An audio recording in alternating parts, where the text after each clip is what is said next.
अब हम सरपंच बन गए, इसका मतलब यह नहीं कि कोई कल्याण जी आनंद जी या लक्ष्मीकांत प्यारेलाल की जोड़ी सरपंच बन गई हो। दरअसल सरपंच का चुनाव तो मेरी लुगाई जीती थी पर सरपंच हम बन गए थे। आपके यहाँ पे भी ऐसा ही होता होगा, किसी की पत्नी जीतती है और पार्षद महोदय वो कहलाते हैं।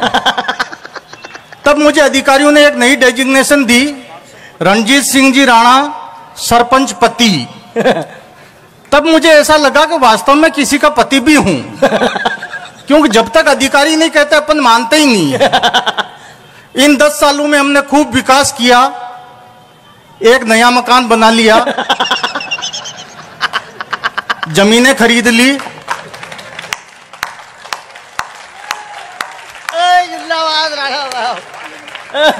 आपके यहाँ पे भी विकास ऐसे ही करते होंगे नेता लोग।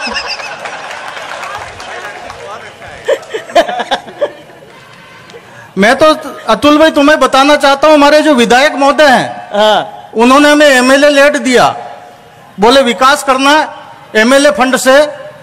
तो मैंने उनके एमएलए फंड से ऐसी ऐसी जगह पुलिया बना दी जहां नाले थे ही नहीं।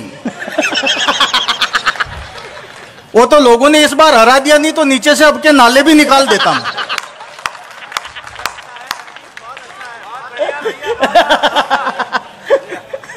इन 10 सालों में बहुत आनंद आए, पर आजकल तकलीफ आती है। और वो तकलीफ इतनी सी है कि आज भी हमारे गांव वाले में सम्मान देना नहीं भूलते हैं। छोटी मोटी कोई प्रसादी हो, कार्यक्रम हो, खाना पीना हो, तो हमारे घर तक उनका कार्ड आता है, बड़ा सम्मान देते हैं। नाम के पीछे डेजिग्नेशन लगाना नहीं भूलते हैं, रणजीत सिंह जी राणा भूतपूर्व सरपंच के पति। पर अभी 3 दिन पहले मेरे घर पे एक कार्ड पड़ा था, मैंने उसे पढ़ा तो मुझे बड़ा आनंद आया। आप तक उस कार्ड को पहुंचाता हूं। उस कार्ड पे लिखा था रणजीत सिंह जी राणा, लिखना चाहिए था भूतपूर्व सरपंच के पति, और पट्टे ने लिखा रणजीत सिंह जी राणा सरपंच के भूतपूर्व पति।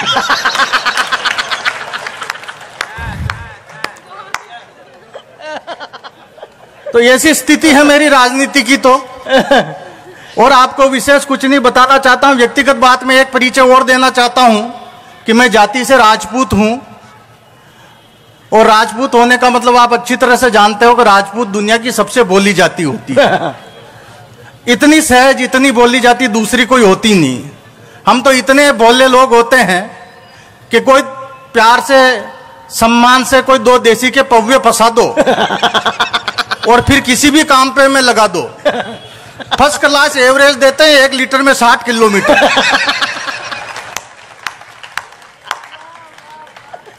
ये हमारे राजस्थान में ही होता है। अब आपके मध्य प्रदेश में तो राजपूत कैसे, मैं उन्हें नहीं जानता हूं, पर हम दूसरे के काम में अपना टांग लड़ाते बराबर।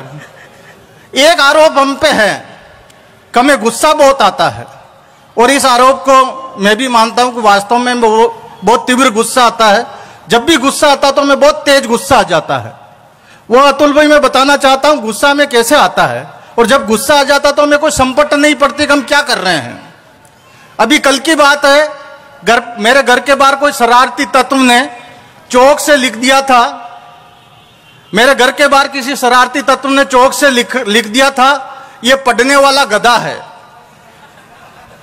मैंने पढ़ा, मुझे गुस्सा आया, बहुत तेज गुस्सा आया। मैं अंदर गया, एक कपड़ा लाया, एक चौक लाया, उसको मिटाया और वहां पे लिखा ये लिखने वाला गधा है।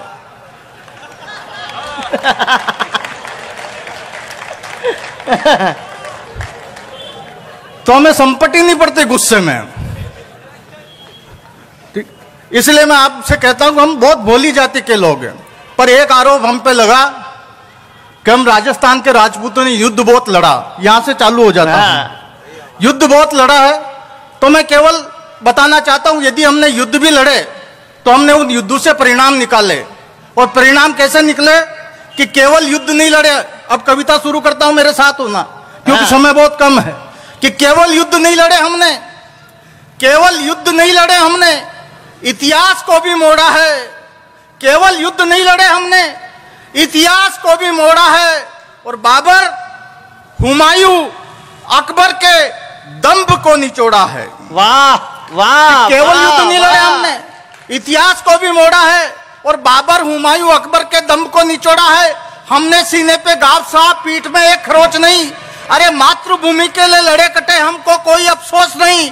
हम अडिग रहे, हम झुके नहीं, कितने ही सम्मानों से। अरे घास की रोटी ऊंची मानी हमने गरिष्ठ पकवानों से। हम अडिग रहे, हम झुके नहीं, कितने ही सम्मानों से। अरे घास की रोटी ऊंची मानी हमने गरिष्ठ पकवानों से। इसलिए राष्ट्रभक्ति की खुशबू आती है, इसलिए राष्ट्रभक्ति की खुशबू आती है उस मेवाड़ी माटी से। और स्वाभिमान क्या होता है? सीखो हल्दी घाटी से। वाह स्वाभिमान वाह क्या होता वाह। है?